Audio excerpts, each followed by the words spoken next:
চাল ঝেড়ে যখন রান্নার জন্য তৈরি করা হয়, তখন এই চালের পাশাপাশি ছোট, ছোট এক ধরনের চাল বের হয়। আর এই চালগুলোকে আমাদের অঞ্চলে খুদ বলা হয়।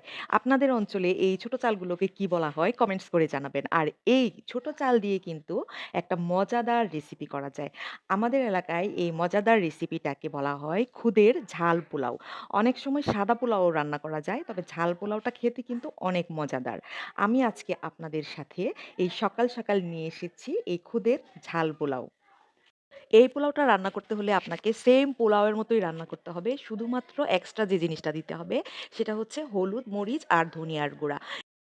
আমি ১ম এ পেঁয়াজ এবং কাঁচামরিচ কুচি তেলে ভেজে নিচ্ছি। লাল করে ভাজা হয়ে গেলে দিয়ে দেব একটু পেঁয়াজ বাটা, আদা বাটা, রসুন বাটা এবং সব ধরনের গুঁড়ো মসলা। সেখানে থাকবে হলুদ, মরিচ এবং ধনিয়ার গুঁড়া এবং সবার শেষে আমি 1/2 চা চামচ জিরা গুঁড়ো দিয়ে এই মসলাটা রেডি করে নিব।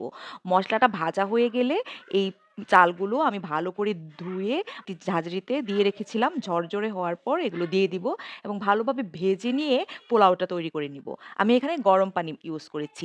সেম পোলাও যেভাবে রান্না করবেন সেভাবেই এটা রান্না করতে হয়। জাস্ট শুধু মরিচ, ধনিয়া এবং হলুদের গুঁড়াটা এক্সট্রা দিতে হয়।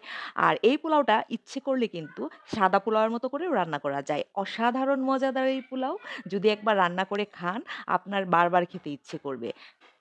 পোলাও জাতীয় কোনো কিছু আমরা যখন রান্না করি, তখন সেটার ঠিক দ্বিগুণ পরিমাণ গরম পানি দিয়ে রান্না করতে হয়। আমরা যারা নতুন রান্না করতে শিখছি, তারা এই কথাটা সবসময় মনে রাখবো যে পোলাও যখন আমরা রান্না করব, তখন অবশ্যই যদি ১ মগ চাল দেওয়া হয়, তাহলে সেই মগের সমপরিমাণ ২ মগ গরম পানি দিয়ে সেই পোলাওটা রান্না করতে হয়।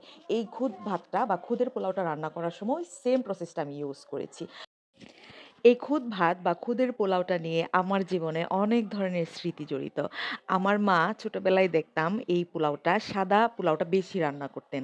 আর এই সাদা পোলাওটা রান্নার পাশাপাশি আমার মা সেখানে দেশি বাদাম ব্যবহার করতেন। আর ওই দেশি বাদাম দিয়ে যে পোলাওটা রান্না করতেন, সেটা অসম্ভব মজাদার একটি পোলাও হতো।